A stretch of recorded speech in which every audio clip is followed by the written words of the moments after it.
Buenas noches para cada uno de los presentes. Siempre nuestro deseo va a ser, hermano, que Dios nos bendiga, que Dios pueda hablarnos y que a su vez podamos deleitarnos, como dice la palabra del Señor, estando en su presencia. Y antes de que comencemos ya con el mensaje, vamos a inclinar el rostro para pedir que Dios nos ayude y el Espíritu Santo nos ayude para entender bien el mensaje de su palabra. Ustedes ven que el texto decía: el que piense estar firme, mire que temporal. Ustedes no tienen idea de lo que voy a hablar.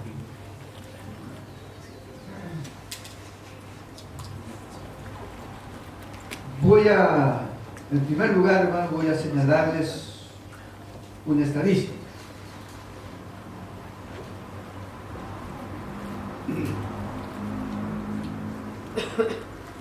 En el mundo en este momento hay más de 3.500 millones de habitantes. 3.300 millones de habitantes. Nuestra revista adventista y la revista mundial dicen que más o menos hay 2.500 millones de cristianos. No alcanza a ser la mitad. Aquí dice un tercio. 1 de cada 3 personas es cristiano en este momento en este mundo.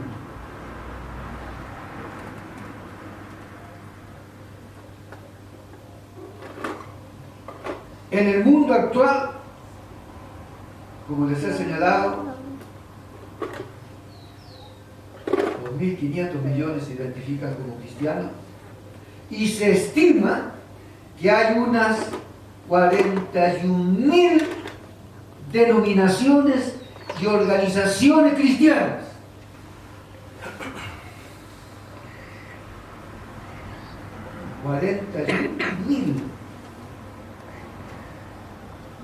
Y entonces ahora yo te hago la pregunta. Nuestra iglesia, que de acuerdo a la última revista adventista mundial, estamos llegando a 19.500.000. 19.5 decía la última revista que me llegó. Te pregunto, hermano, como reflexión, ¿qué trascendencias tiene la iglesia con 2 millones de gente?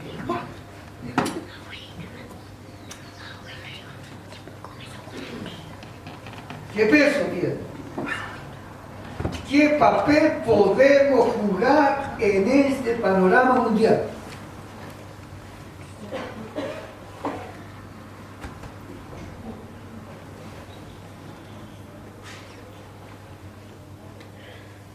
Es, como digo, para reflexionar.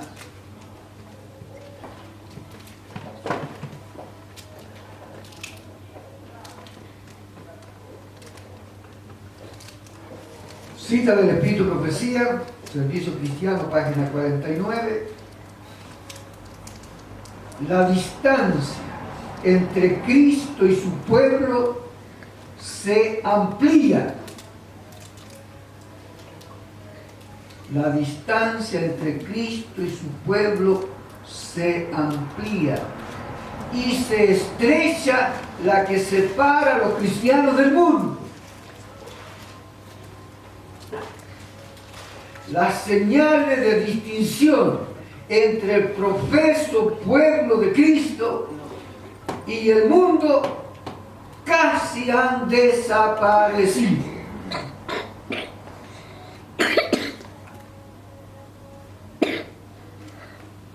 No quiero ser tan lapidario, ¿no es cierto? Hermano, nota tú, frente a este panorama.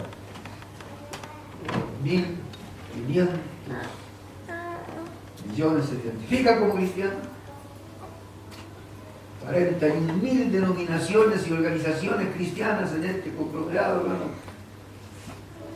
¿Qué trascendencia, qué importancia tiene esta iglesita? Y además con esta característica, que nos estamos acercando mucho al mundo y nos estamos, dice, separando mucho de Cristo, y que las diferencias son muy poquitas con relación a la. Y entonces, hermanos, aquí yo quiero plantearte que esto ya nos está indicando que necesitamos un reavivamiento. Y como lo dice el mismo Espíritu Profecía ahí en Servicio Cristiano, pero ahora página 53, un reavivamiento es la mayor y más urgente de nuestras necesidades como iglesia en este momento. Porque, hermanos, hay ideas en el mundo cristiano, el universalismo que se llama, ¿no es cierto? Dice que al final de cuentas Dios va a salvar a todos, que todas las iglesias conducen a Dios. Hay otros, ¿no es cierto?, que dicen que son estrictos y que no se van a salvar más que solo su denominación, entre paréntesis testigos de Jehová o mormones. No importa los demás que profesen, pero esos son los únicos que se van a salvar. Bueno, hay tantas ideas, hermanos, raras en el mundo cristiano. Y por eso es que yo te estoy planteando acá que tenemos un asunto muy grave como iglesia. La más urgente necesidad es un reavivamiento. Pero, hermanos, te voy a contar esta historia que a mí me hace perder el sueño.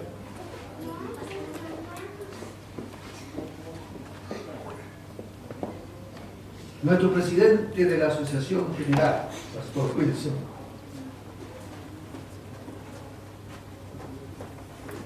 comenzó su primer período con puros mensajes acerca del reavivamiento. Si usted siguió sus artículos de la revista Adventista, todos hablaban de reavivamiento. Durante su período, hermanos, a ver si tengo anotado aquí,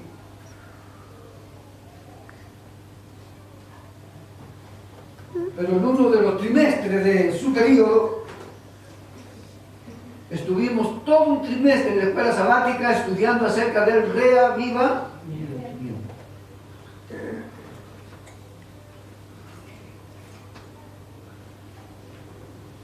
Vinieron esos programas donde se nos invitaba 10 días, ¿no es cierto?, de reuniones con 10 horas de ayuno.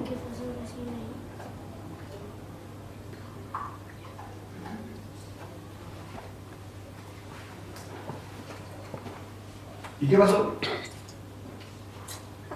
Abuelita, mira el abuelo. ¿Puedo ver?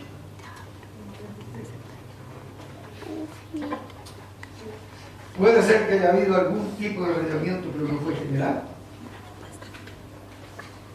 Podríamos decir que no voy a decir que no pasó nada, ¿no? Pero no es la reacción que debiera tener en el tiempo que estamos viviendo y la necesidad, ¿no es cierto?, que nosotros tenemos. Hermanos, eso es preocupante, porque yo precisamente cuando estábamos estudiando ese folleto, yo decía, ojalá no termine este folleto, porque cuando termine esto, vamos a guardar el folleto y no lo vamos a guardar nunca más. Qué desgracia.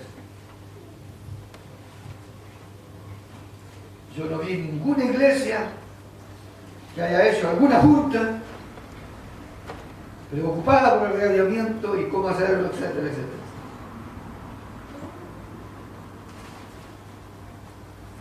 Hermanos, yo te pregunto ahora, ¿por qué no se produce el reavivamiento?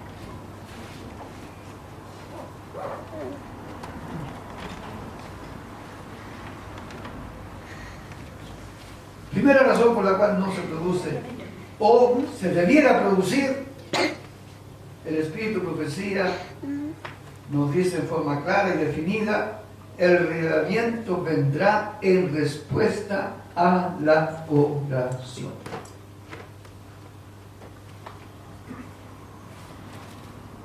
¿Cómo va a venir el revelamiento? En respuesta a la oración.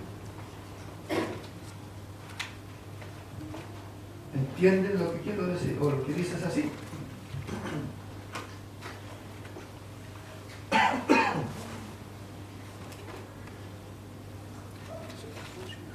Para que entiendan, ¿no es cierto? Tú, cuando estuvimos en ese periodo, sin duda que se oró por ese revelamiento, pero ¿quién perseveró?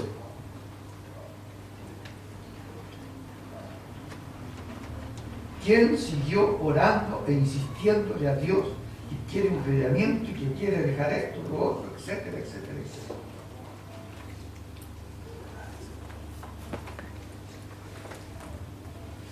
No, pues sencillo lo que dice el Espíritu Santo.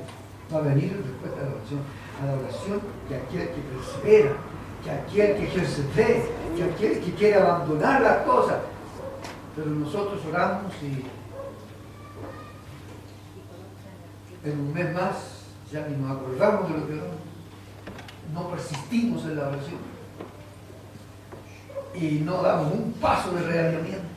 No queremos dejar o no somos negligentes para luchar contra nuestros defectos, contra aquello que puede estar impidiendo, hermanos, este reavivamiento. Y lo otro, hermano, es que la otra razón por la cual no ha venido el reavivamiento es porque es voluntario. Si tú quieres, bien; si no quieres, depende ahí de nuestra decisión, de nuestra conducta. Y hermanos, aquí yo te voy a leer acá lo que dice, ¿no?, el Espíritu de Profecía. He observado frecuentemente que los hijos de Dios descuidan la oración y sobre todo la oración secreta la descuidan demasiado. Hermanos, la oración secreta. No nos está diciendo que no oramos, pero la oración secreta, la que yo le llamo una audiencia personal con Dios. Lo que dijo el Señor Jesús: cuando tú vas a orar, cierra la puerta, que nadie te escuche, y llora a tu Padre que está en secreto. Y ahí tú debes tener una audiencia de salvación.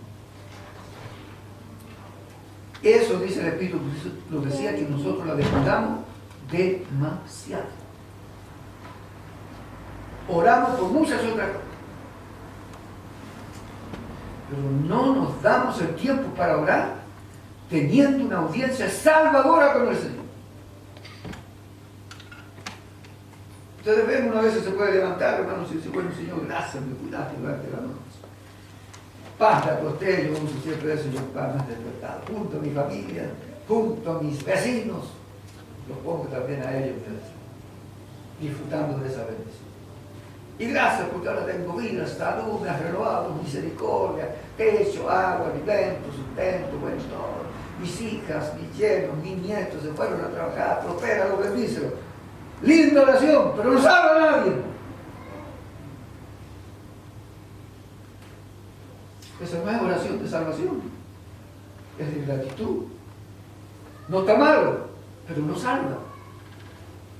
¿Me entiendes? No salva. Y eso es lo que dice el Espíritu de Profecía, que nosotros estamos descuidando mucho la oración secreta. Demasiado la estamos descuidando. Y yo no me atrevo a preguntarles hoy día si ustedes no tuvieron esa oración salvadora.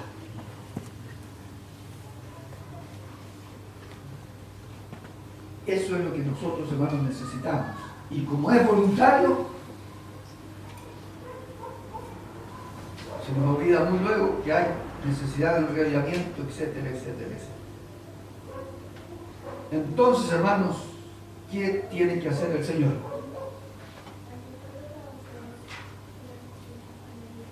¿Qué va a hacer nuestro Dios? frente a esta actitud de su pueblo, de su iglesia, en que todos estamos esperando ¿qué cosa, hermanos? La lluvia. ¿Y qué significa que esperemos la lluvia tardía?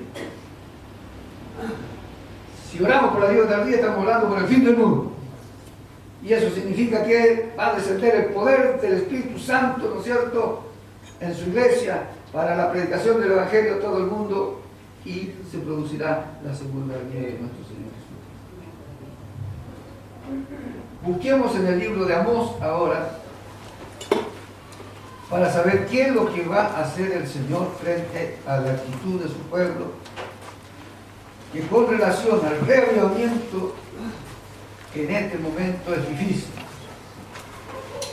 No queremos pagar el costo, hermanos, de un reavivamiento.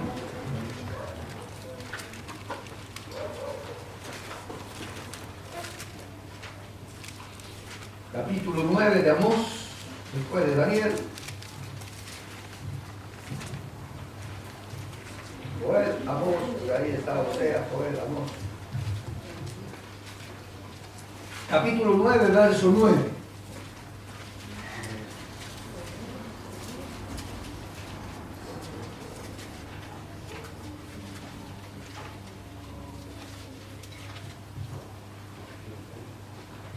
Porque aquí yo mandaré y haré que la casa de Israel sea, ¿qué cosa, hermanos?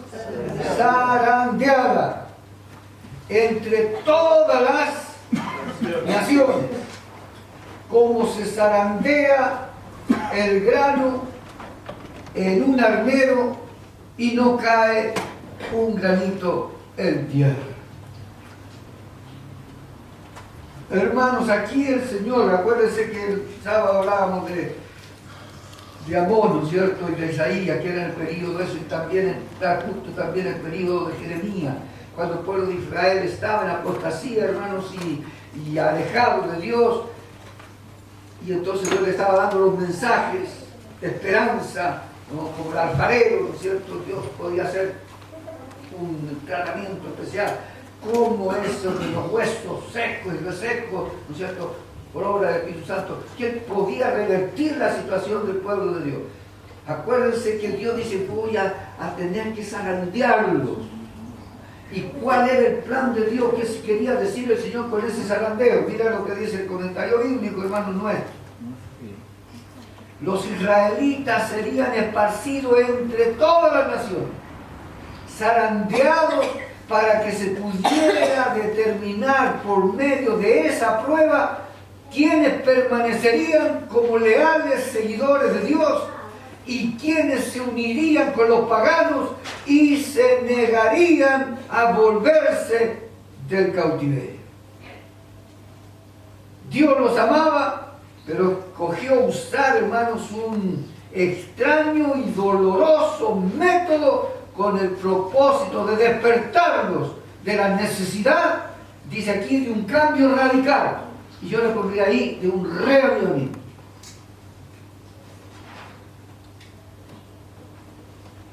Y hermanos, aquí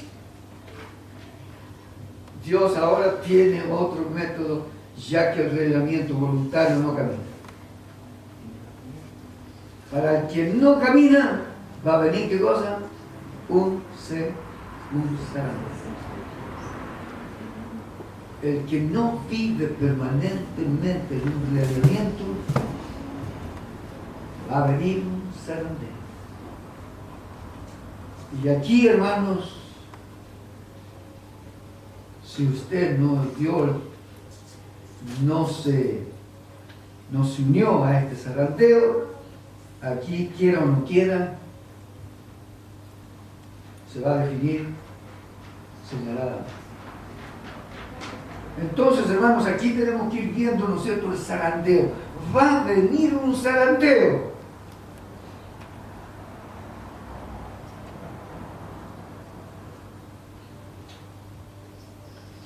¿Cuándo ha de venir, hermano? ¿Cuándo ocurrirá? Si uno lee toda la cita del capítulo, dice que ya estamos nosotros en un proceso de zarandeo. Y yo te voy a decir que pongamos mucho cuidado.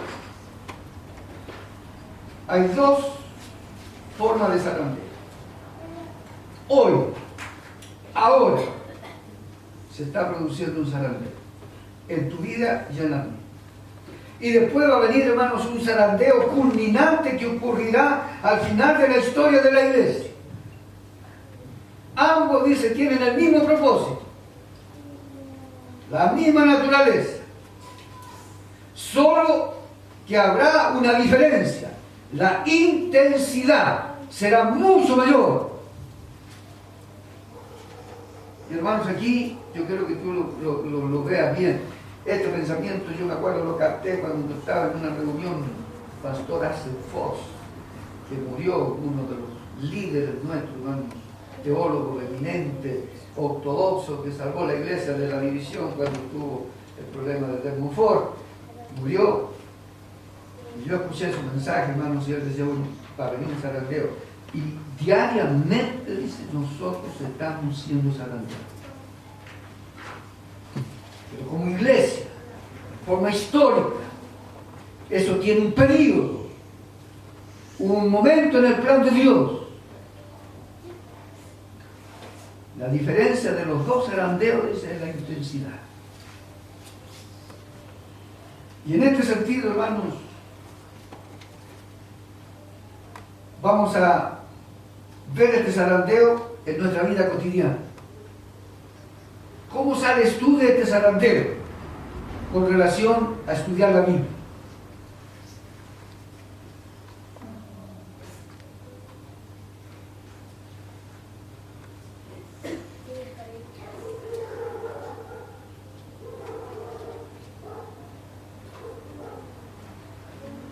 El estudio diario de la Biblia y la comunión diaria con Jesús nos darán nociones bien definidas de responsabilidad personal y fuerza para subsistir en el fuego y en la tentación.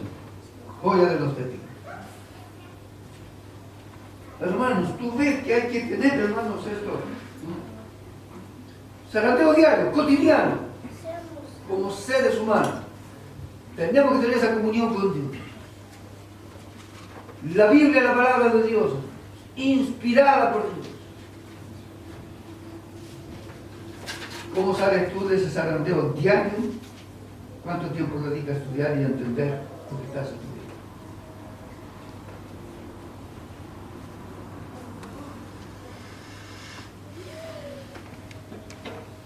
Por eso que estamos hablando de un zarandeo diario.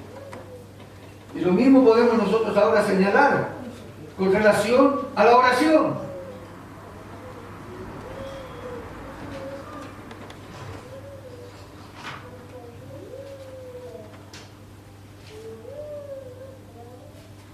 Nosotros también debemos destinar momentos especiales para meditar, orar y recibir refrigerio espiritual. No reconocemos debidamente el valor del poder y la eficacia de la oración. La oración y la fe harán lo que ningún poder en la tierra podrá hacer.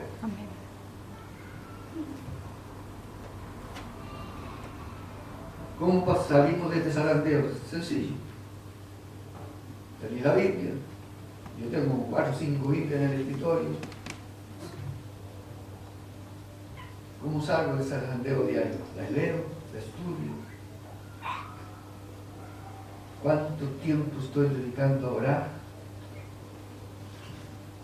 Para mis asuntos personales, para los asuntos de la iglesia, para cumplir ese ministerio, bueno, lo que sea. ¿Cómo estoy saliendo de ese zarandeo? Te pido presencia que te puedan estar siendo zarandeado. Aquí tenemos, a veces uno no se imagina, ¿no es cierto? Porque ahora tú puedes decir, bueno, ya, la oración también, no tenemos ese tiempo, andamos corriendo, ¿no? Y el pueblo de Dios, como no tiene tiempo para meditar, entonces viene al culto para que en el culto nosotros, ¿no es cierto?, lo entretengamos, le demos un buen mensaje. Y entonces está acostumbrado a no ser participante en un culto. Es un espectador. Entonces, hermanos, aquí vamos viendo que es fácil. Entonces ahora pongámonos en el zarandeo con relación a la fidelidad del sábado. Pongámonos, ¿no es cierto?, cómo salimos del zarandeo en los asuntos, ¿no es cierto?, morales, espirituales, en nuestro trabajo, la honradez, la lealtad. Bueno, mediten esa luz. ¿Cómo estás saliendo tú en ese zarandeo diario de tu fe, de tu relación con Dios? Hermanos, eso es lo que nosotros necesitamos, tener esa vivencia, ¿no? Te agrego otro asuntito. ¿Cómo sales tú, hermanos, en este zarandeo con relación a la iglesia? Descuida la iglesia, tienes indiferencia a la iglesia, tus intereses están en otra cosa, tus diezmos, tus ofrendas.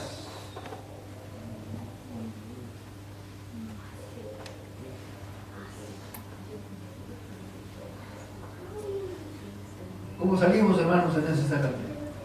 En nuestra fidelidad, con relación a la iglesia. Estamos poniendo todos nuestros dones al servicio de la iglesia. Estamos siendo fieles con relación al sostén de la obra y la misión de la iglesia. Somos un eslabón positivo en la iglesia frente a tantos problemas y situaciones. Hermanos, eso es un zarandeo permanente. ¿Ya? Y tú tienes que ir evaluando cómo vas saliendo de ese zarandeo. ¿Sabes por qué? Porque mira lo que dice aquí el Espíritu de Profecía. Dios está zarandeando a su pueblo, probando sus propósitos y motivos. Muchos serán solo paja, no trigo.